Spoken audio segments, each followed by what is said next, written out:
Hello, clowns. I'm Ami.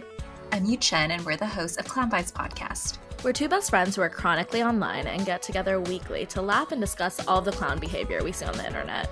And there's so much. Truly so much. We're so glad to have you here to clown around with us, and we hope you enjoy the episode.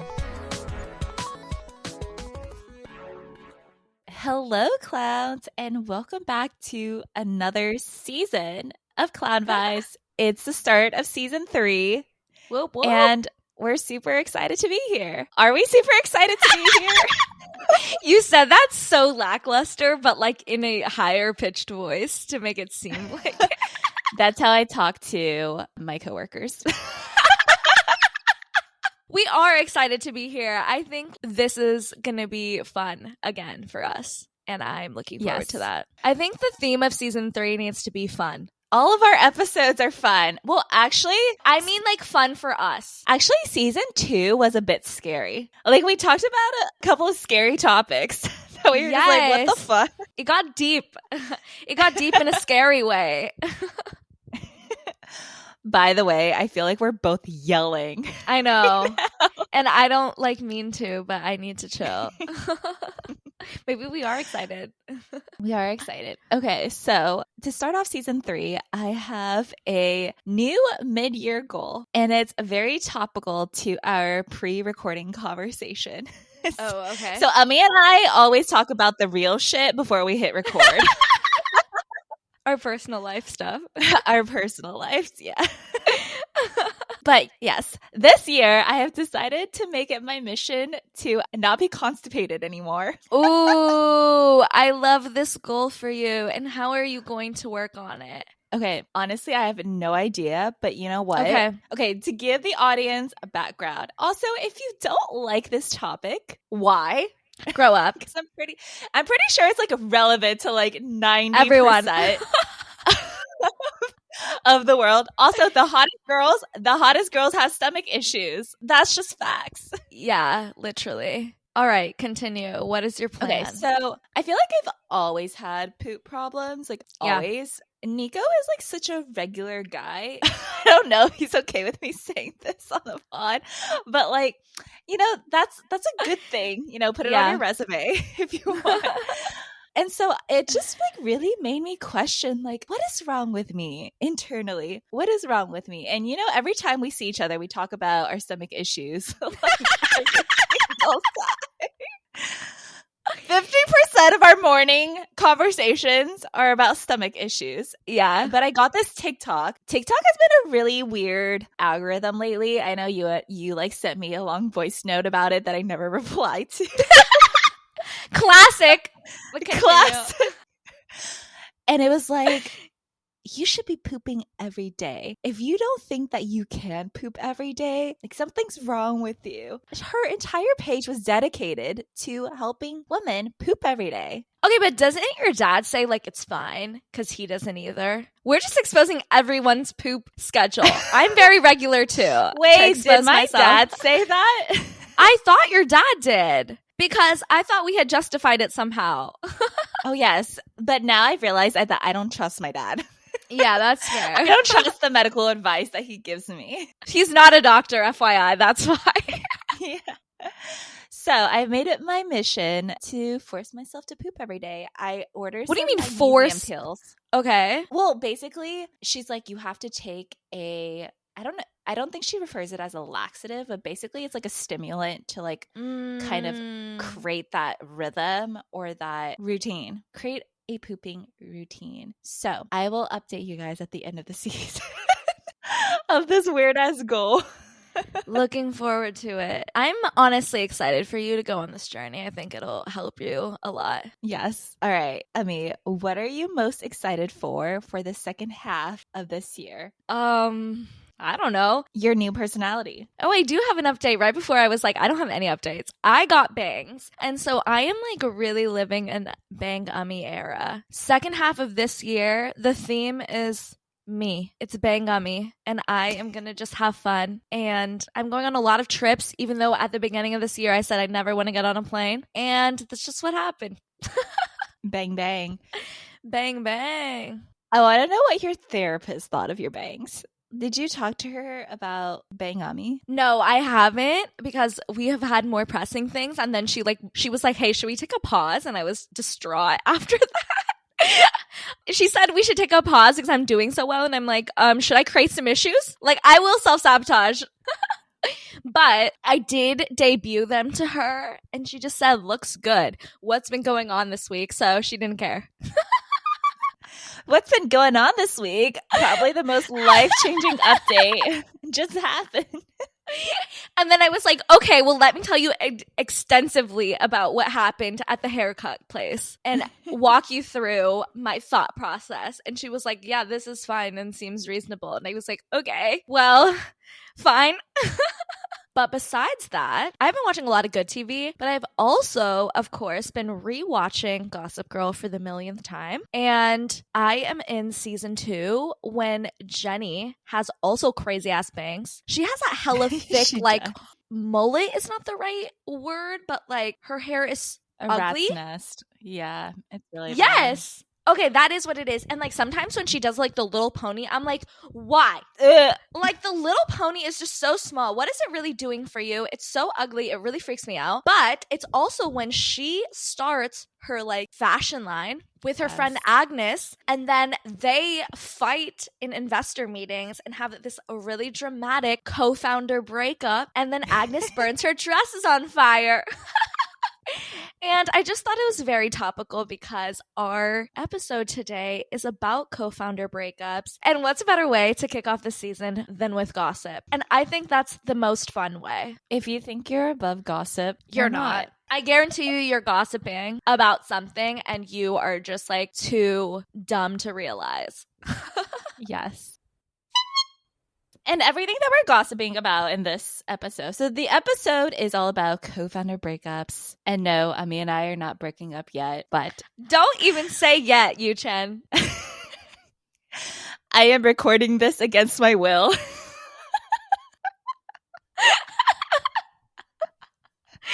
Who will be on your poop journey if not me? True. We have really built the audience.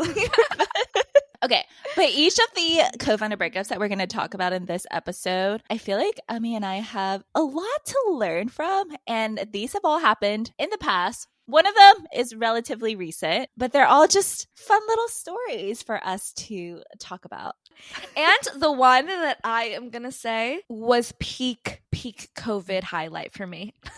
The daddy of all co-founder breakups. So I want to tell you about the Call Her Daddy fallout. And I remember telling you, well, I actually thought that you were in it with me in 2020, but turns out I guess I was probably just telling you what was happening. Okay, I remember this so distinctly. You were just like in a frenzy, like, oh my gosh, this is happening. The biggest news. Meanwhile, people are literally dying out in the world. And Ami's like stopping everything to witness this unfold. I was in this like big yoga era at the time. So I was just like, tell me what's going on. But yes, it was like peak pandemic memory for me. Yeah, it was my way of dissociation. Okay. And honestly, it was a good one.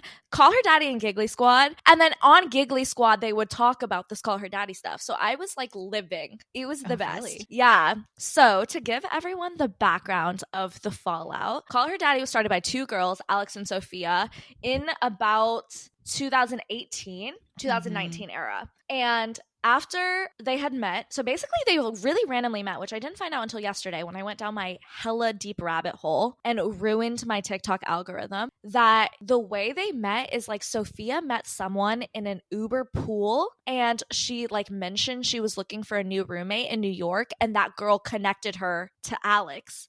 And this is why Uber pools need to come back. They need to. It was just such a fun time. And like you never knew what was going to happen. And Sophia got a roommate and a huge ass for the plot story from it. Not a huge paycheck, actually, because she fumbled. Really? But anyways, yeah. So, okay. So they start rooming together. Alex is like doing vlogs and stuff. Sophia's like working in accounting or finance somewhere, like doesn't like it. And Alex is like, hey, should we start a podcast? Or I guess Sophia's like, hey, should we start a podcast? This is very disputed between the two of them. Like they both say different things because obviously they both want to look better. Mm-hmm.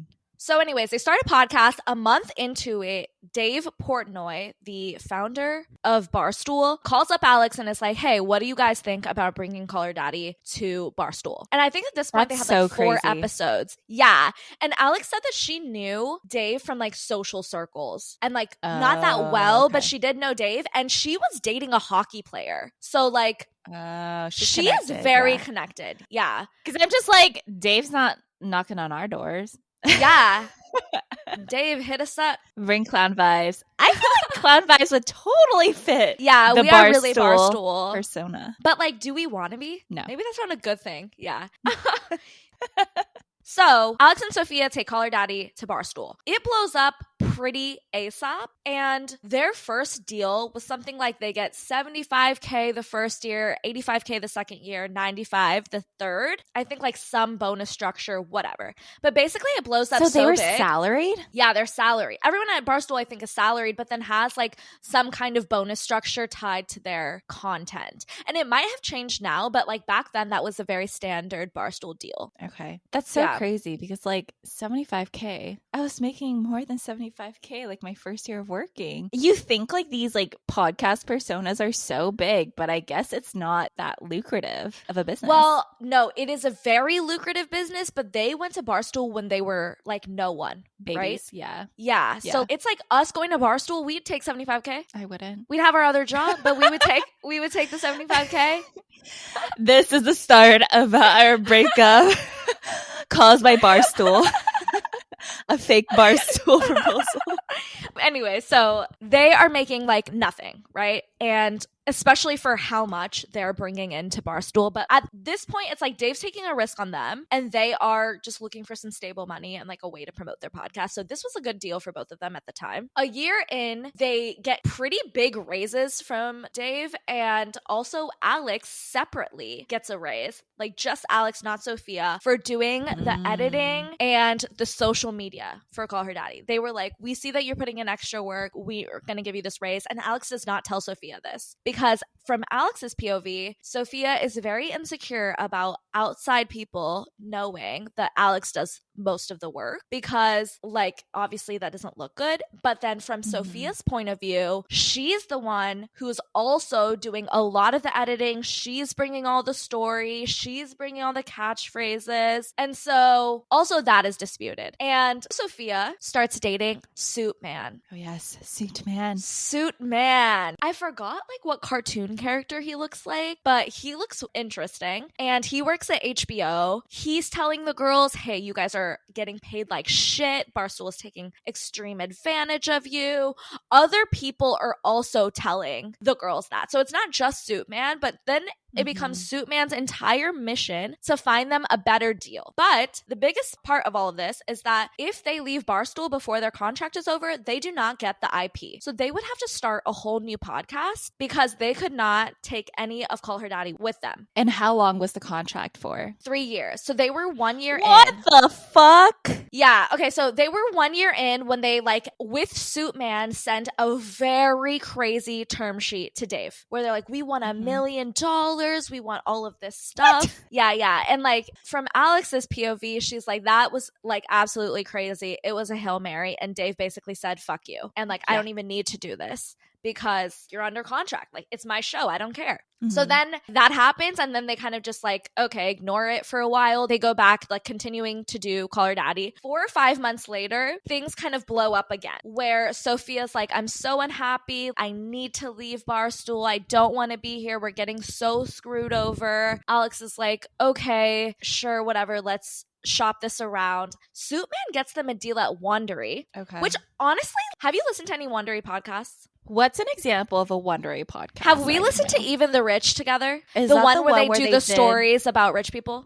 and like the 4-part episodes. Yeah, I think I probably made you listen one time. They're on Wondery. That's like very produced, very like storytelling like driven. Yeah, so it's not. And Call Her Daddy is like two girls talking about sex. So it's a very opposite vibe. But anyways, he gets them a deal at Wondery, and they're basically like, okay, this is a pretty good deal. Let's go back to Dave. So they go back to Dave, and they're like, we are gonna leave if you don't give us a better deal or whatever, something like that. And so they have this like rooftop meeting, the infamous rooftop meeting, where Dave offers I remember them this. Yeah, Dave actually offers them like a pretty good deal. He says, okay, I'll give you guys, I think $500K each a year, a good percentage of merch, I think no alcohol, and you'll get your IP in 1 year. So they only had 1 more year left at Barstool. So he cut a year off of their deal. Yeah.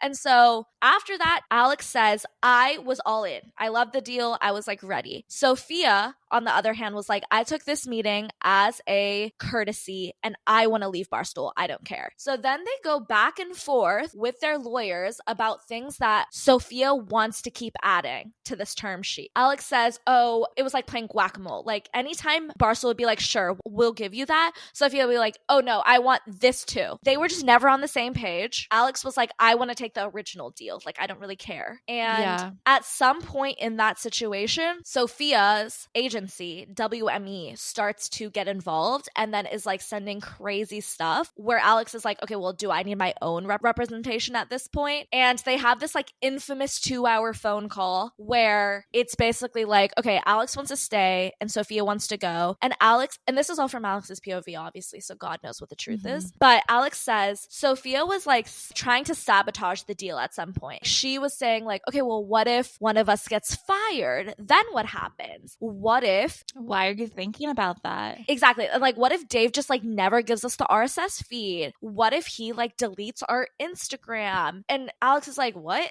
I don't think he's going to do that. It's also contractually stated. But then one of the deals that like the WME people sent over to Alex to look at was saying like, we have like a term of 6 months or termination. So Alex was saying basically Sophia wanted to say like, okay, yeah, we'll do 6 months and then like 10 days later quit so that they could take the deal and run. And she was just like, who's going to take this? Like, no way Dave's going to take this. And so she made her own deal with Dave. She went to Dave, I think took the original offer or something similar to the original offer and was like, I'm willing to take this deal. I'm down for this. This is me. Call Her Daddy is me now. She basically sidestepped around Sophia, took the deal for herself, and the duo broke up. Okay. I have so many thoughts, especially now that we have a podcast. Yeah. And I've like researched the other 2 examples that I'm going to talk about. But how could she just like cut Sophia out? I guess they didn't have like a co-founder arrangement before they signed the deal. Like there was no, I mean, we don't either. Yeah, we don't either. To be honest. Yeah. So any one of us could like cut each other. Nervous laughter. Oh God. Anyways, yeah, they had no deal. And like, it was just like 2 people starting a podcast and then Dave buys it basically. But from his perspective, he's like, well, I'm going to keep Call Her Daddy going regardless of if like Alex and Sophia are there. Mm-hmm. And you can just change hosts. It's whatever. I mean, not really, like, especially not that show, but like still, he had the right to do that. So at the end of the day, he was like, well, I don't really care which of you stays. Okay. Honestly, I've only listened to like 1 or 2 episodes of Call Her Daddy. Do you think Dave could have fully replaced Call Her Daddy with 2 new co-hosts? I don't think so. And like, especially in this time, Call Her Daddy was so raunchy. It was, I'm not sure you could like replace that same dynamic. Mm-hmm. And they were also basically living such crazy lives, like almost for the podcast, because they would need to do crazy ass things to have stories to talk about. Right. And they were like roommates, best friends. They worked together. They did everything together. And while that's like hella toxic in their own life, that's also pretty good for the podcast. Like that's really interesting for the podcast. And finding that would be very tough. But also, when everything happened and Alex came back, the podcast was completely different. And today, the podcast is night and day difference from the beginning. It is very different. Alex interviews celebs, and it's way, way, way less raunchy. She does ask some questions that I think, like, this is not the time or place, but, like, whatever, I guess. She has a huge podcast. It is probably one of the number one podcasts, and it rakes in the money. So clearly it was going to continue. I think like it being Alex is like also important, but I think they could have figured it out. Okay, and Sophia got nothing? And Sophia got nothing. This? Yeah, nothing, because she didn't want to take the deal. Yeah, very savage. She got straight up nothing. Well, didn't she like start her own podcast, Sophia with an F? Have you ever listened to it? Sophia with an F. I listened to it last night. Also, I think I did listen to it around that time too. And the Call Her Daddy Reddit is very torn, but I saw a lot of stuff last night that was like a lot more pro Sophia, which is really interesting. Really? I do think it's shitty that she got nothing. Oh, totally. I think it's really shitty she got nothing. And like, I don't think Dave really cares. No, he doesn't. Honestly, I think it should have been up to Alex to say, like, I want to give Sophia something. Like, she does put in the work. Like, I would do that for you.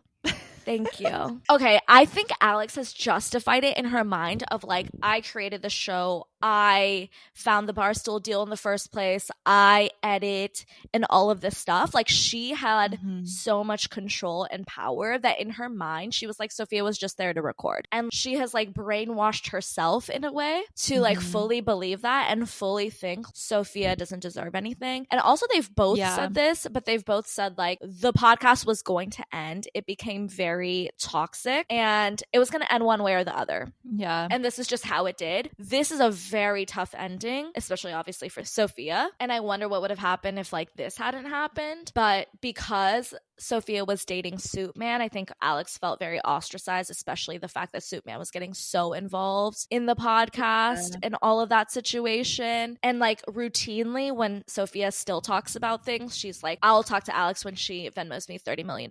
Because a year later, when Alex was able to leave, she got a $60 million Spotify deal. And that's a good headline, but she didn't get the $60 million fully, obviously. It's $60 million over 3 years. It's like a licensing arrangement with Spotify. Barstool kept a large percentage of things, but she did make a shit ton of money. Alex now has her own podcast network called Unwell, which, fun fact, Sophia actually coined Unwell. Like, I guess like that was Sophia's thing from the podcast that now Alex is using for her network, which feels icky. Yeah. Like, I don't love that.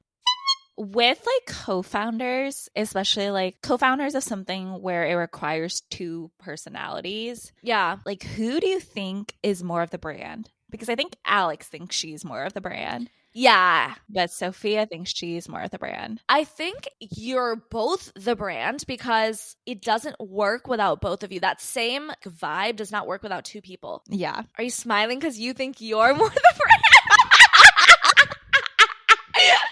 I was gonna ask a question to you, but I'm like, she's probably gonna have so much anxiety at the end of this call. And I'm just shooting the shit.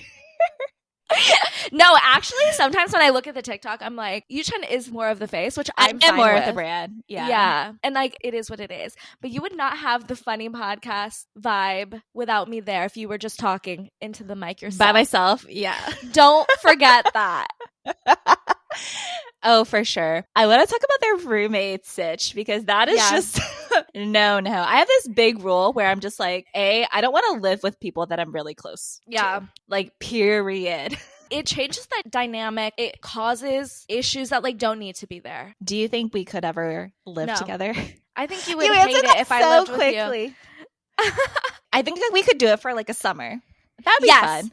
Yeah, that would be really fun. Should we do that next year? I think it would be for a short period of time, but I think we both, you especially need your space, and if you were there, will just bother you 24/7, and you would hate that. I understand. Ami knows that like I will just ignore her messages, but I love how persistent you are because I will come back to them.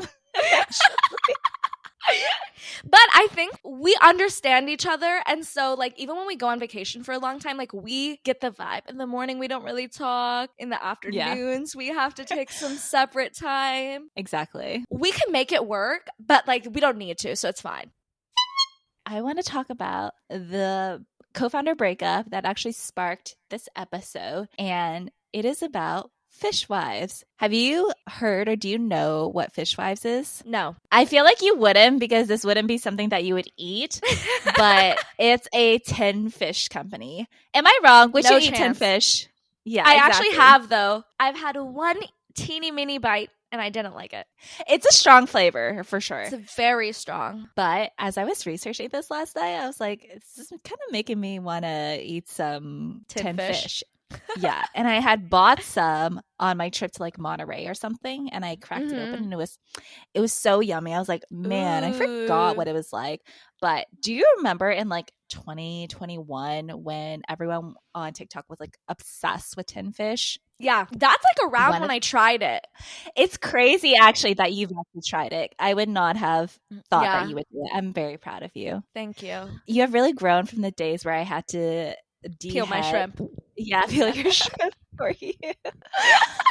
Lemmy came over to my childhood home a few weeks ago, and my mom cooked for us, and I was like, here, you sit next to me because I know you struggle with picking ups. And I did everything by myself, and you were wrong. I have grown a lot.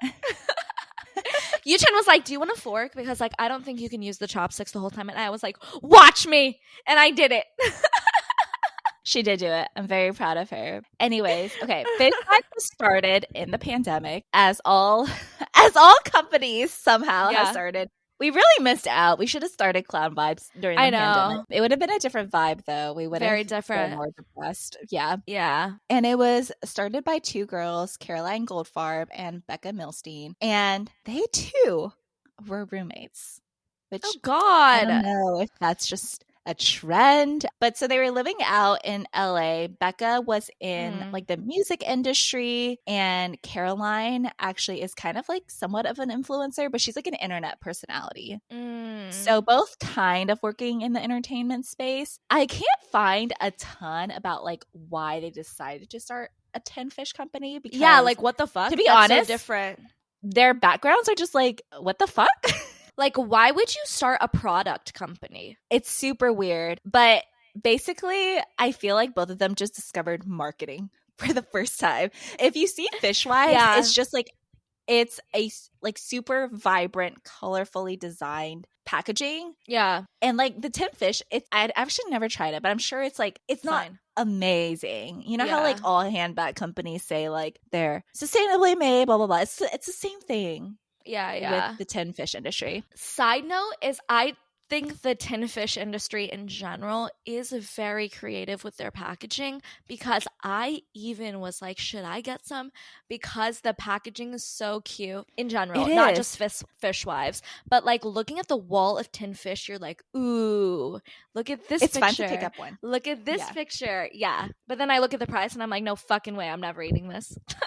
Yeah. And so basically they kind of like took off during like the tin fish era. Like they're in a bunch of stores. They were first like D2C, but then now they're like in a bunch of stores like Whole Foods. And recently Becca was on Shark Tank. And this is how I found out that there was a co-founder breakup, because someone did a TikTok about it. And they're like, wait, weren't there two girls?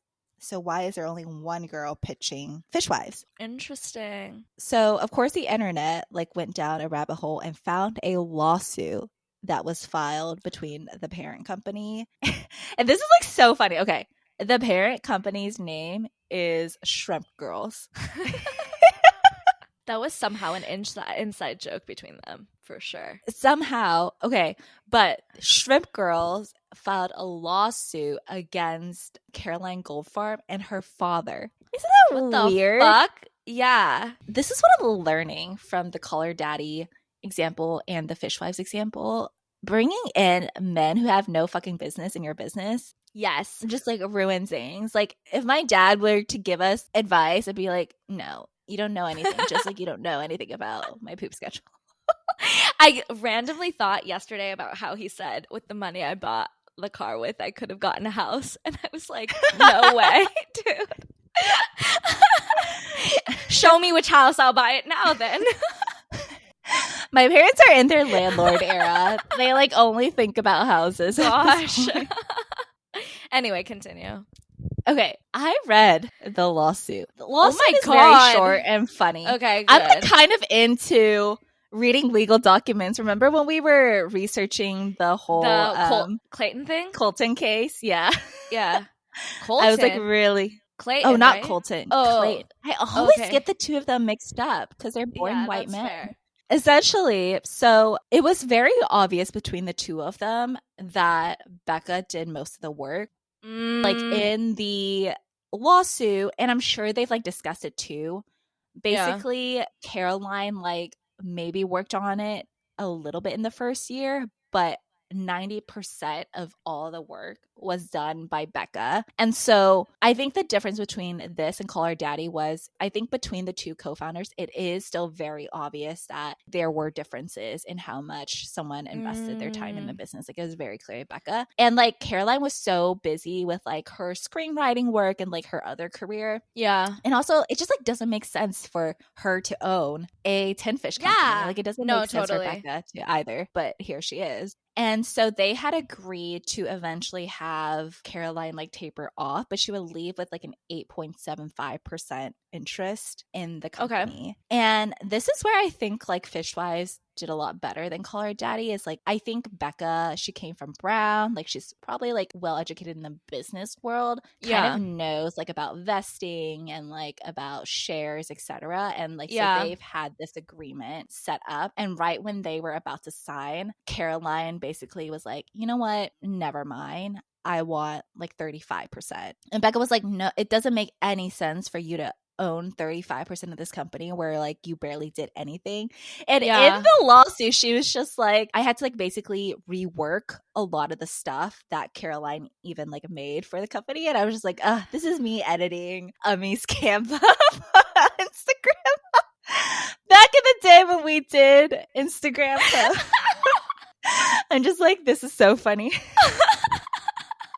Okay, but I was trying and you didn't re-edit it that much, okay? Because I gave up halfway through. Also because it was fine and you were just being very nitpicky. I will say, I don't provide feedback on your editing anymore. I think you've gotten very good at editing. Yeah. Anytime someone compliments our editing, I'm just like, it's all Ami. Thanks. Saying this on record that Ami edits. In case a lawsuit ever happens. Yeah. Anyways. It's to protect myself. She reneged, and basically in this lawsuit, Becca is claiming that Caroline is holding their accounts hostage. Damn. Apparently Caroline has like administrative access to their Google account, which means like their Google Drive and also their like website domain. And I'm just like, but like, oh my God. Shouldn't you also have the password? It's very weird. I don't understand it. But in the lawsuit, she was basically like, Fishwives grew in spite of Caroline Goldfarb. Like Caroline was intentionally trying to like sabotage. And she even had, I think in an email where Caroline was like, unfortunately, unless we're able to move forward with an agreement, progress on Fishwives will have to like slow down or like halt. I'm just like, why put that in writing, you dumbass? Yes. As I was reading this, you know how we both took business law back in school? The one thing I learned, is that anything in writing is like gold. Like you can just use it as like a contract, essentially. So be careful. After Becca had filed the lawsuit, I think they quickly settled. I don't know what they settled on, but I feel like 8.75% is like pretty generous. I don't know what she was making a fuss about, especially if you know that you're not the brand. Yeah, and like you did no work. Yeah. I feel like between like Sophia and Alice and Call Her Daddy, it is pretty questionable, but here it's like take the 8.75% and run, girl. Like this is like no your side need to bring your dad into it. Yeah, that you have like no work for. Just like take the free money. Exactly. Did they settle? Yes, they settled. Okay. Damn. So what I learned from these two examples is we can't be permanent roommates. No. And we would never anyway. Even in our like normal life friendship, we wouldn't be. We wouldn't be. And two, don't bring men into this relationship. Which we knew that too. Yes. So we have a leg up on both of these duos. I want to talk about one last example that I don't know if many people know about, but did you know that Facebook, Mark Zuckerberg of Facebook, had a co-founder breakup? You know what? I just want to say co-founder breakups are so common. Chen, have you never seen The Social Network, the I've never seen movie The Social about Network. everyone knows about this? No! I really debated bringing up The Social Network because I was like, I'm going to expose myself. I'm going to expose myself for never. Yourself. Did you know that? Yeah, there was a whole ass movie made about it. But the movie wasn't super factual. It was not super factual. All right, fair. Tell us the real deets. Well, I don't know how not factual it is because I never watched the movie. Okay. But I've watched the movie, so tell me and I'll tell you what I remember, which is like not that much. So I think there are 3 major co-founders: Mark Zuckerberg, Eduardo Saverin, and then some other guy. But basically, Mark met Eduardo Saverin, and the reason why they decided to do this was like Mark Zuckerberg was going to be the engineer, like the tech guy behind Facebook, but Saverin was going to be kind of like the business guy. Yeah, I think he came from Ecuador, some Latin America country, and he was like pretty wealthy. Also, all of this came from a Business Insider article. Like Business Insider got some leaked DMs or something between Mark Zuckerberg and like some of his friends about this. Yeah. Initially, they invested $1,000 each into the business, which like when I was reading, I was like, what? Investing $1,000? Like how much are we investing into Cloud Vibes? Yeah, we're not investing anywhere close to that. And also $1,000 then is like probably $5,000. It's so much money. Yeah. Yeah. It's crazy that they just were like, all right, invest $1,000. But then they were like, all right, let's invest $18,000 each. I was like, holy fuck. Like, do we have $18,000 to invest into Cloud I think Vibes? we could scrounge up probably $18,000. That would be a bad investment, though. It would be a horrible investment. That's why we would never do it. So essentially, Saverin was hired to be like the business manager, the CFO. Mark described it in his own words. Like he had basically 3 jobs: set up the company, get funding, and build like a business model for Facebook. Yeah. Very important. Very important. So Saverin was like, I think 2 years older than Mark, but Mark left Harvard to permanently work on Facebook with the other co-founder. They moved to Palo Alto when Saverin like graduated and went to work for Lehman Brothers. And so I do feel like they were thinking about the business differently. Like Mark pretty much quit his quote unquote job, whereas Saverin was balancing a whole other demanding ass job at the same time. And Zuck's like whole complaint was like Saverin just like didn't do anything, didn't have time. And it really made me think like I feel the same way about Clown Vibes though. Like we are both struggling to crank stuff out sometimes, but it's because we both have other jobs. But it's also just like it would be weird if one of us quit our jobs to work on Clown Vibes and the other didn't. Yeah. Like it would create a weird dynamic between us as co-founders. Yes, I actually know a situation in real life where this happened. Oh, really? I do think it created a weird dynamic, and I will tell you after this episode who it was because you know them. Gossip sesh. Anyway, Mark in Palo Alto like somehow got funding through like one of the big investors, and that big investor kind of helped Mark come up with a plan to slowly dilute Saverin's shares of Facebook. And Justin Timberlake. Yeah. Wait, is that who played the investor? Yeah. I'm dead. But isn't that so slimy?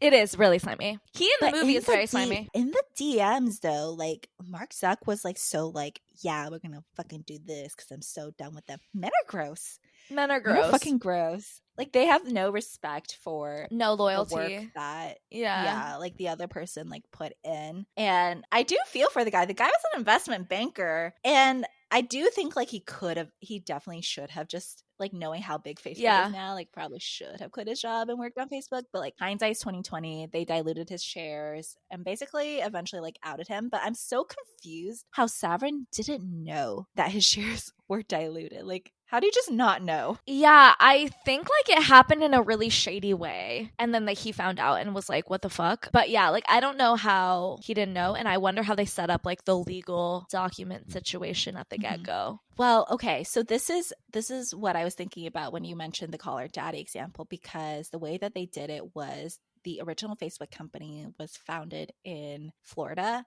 Mm-hmm. And basically, Zuck created this new LLC or something in Delaware and gobbled up the Florida company and then like redistributed shares that way. Legal business terms that I don't fully understand. Yeah. But they technically, I guess, did form a new company, which is what I think Alex could have done if she and Sophia really wanted to take Call Her Daddy. I mean, well, they would have had to buy it from Dave, and he would never have sold it. Because, like, That's Dave true. kept it, you know? Yeah. Men are gross. Yeah. That's the moral of the story here. Okay. Is this similar to what The Social Network was? Yeah.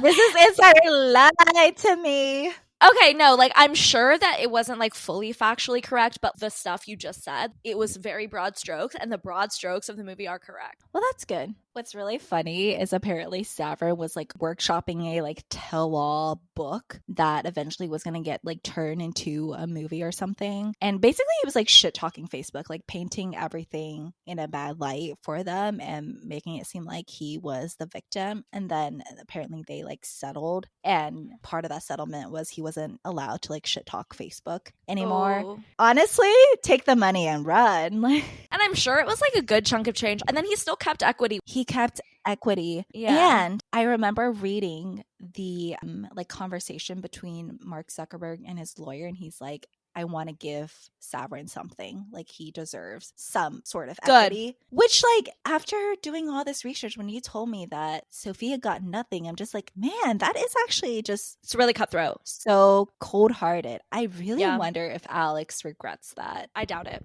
She's a fucking multi-millionaire with her own shit right now. I doubt With it. no empathy? With no empathy. No, I doubt it. I think, like, in that situation, it was a take it or leave it situation, right? Like, there was no way, really, that, like, at that time, Alex could have given her anything unless she just, like, Venmo'd her on the side. Mm-hmm. So, I don't understand, but I logistically understand. Yeah. Here's a Venmo for $30 million. Yeah. Sophia will routinely say that. Like, if Alex Venmos me $30 million, we'll talk. But they have not talked since. Alex does not say Sophia's name. Yeah, I heard that. Mm-hmm. Sophia has talked about Alex on many a pods. So I want to ask you a question. Okay. Who do you think is more over the situation, Alex or Sophia? Alex. Like, one could say Sophia is over it because she can speak so freely about it, just like casually, like, yeah, she'll mention it and it doesn't bother her. You know what I'm saying? Yeah, I guess that's true, but like, I don't think Sophia's over it because the way she talks about it is not very like, I'm over it.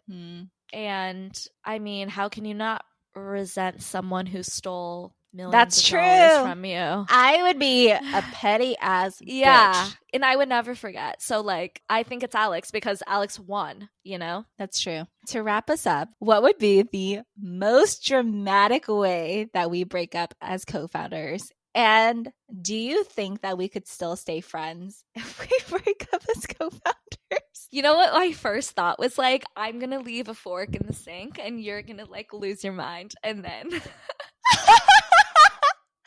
Wait, did I yell at you about that recently? Not recently, but like, this is a memory I'll never forget. Oh. We're like eating dinner with Kevin, and Yuten goes, Ami left a fork in the sink and like didn't even wash it. Wait, when were we eating lunch with Kevin? Or dinner with Kevin? It was when I came to stay with you in New York, but like, I had been living at home, so like, I wasn't doing anything. And oh yes, I just you were just remember like, you pissing me off. Yeah, Ami has regressed into such a child. And I was like, Yuten, it was a fork. But anyways, no, I don't think that's how we will break up because we don't live together, so no worries there. Well, I'm gonna make the poll for this episode. Should you wash a fork immediately after you use it if that is the only dirty dish? It makes no sense. I don't live like that, so I don't know. I will leave it. Like, if I'm busy, I think it was like during work. You're not busy. I was back then. Okay, what's the real reason why we would break up? I can't believe you remember that. It was such a brutal call out in front of Kevin, which I didn't care that Kevin was there, but I was just like, damn. You've been really holding that in because it was like the last day I was there. I think like if we broke up the pod, it would just be like I don't know if this is going to go anywhere and like we can't spend the time on this anymore. Like I guess that's not dramatic. That would be like the realistic situation, but I think we would be friends.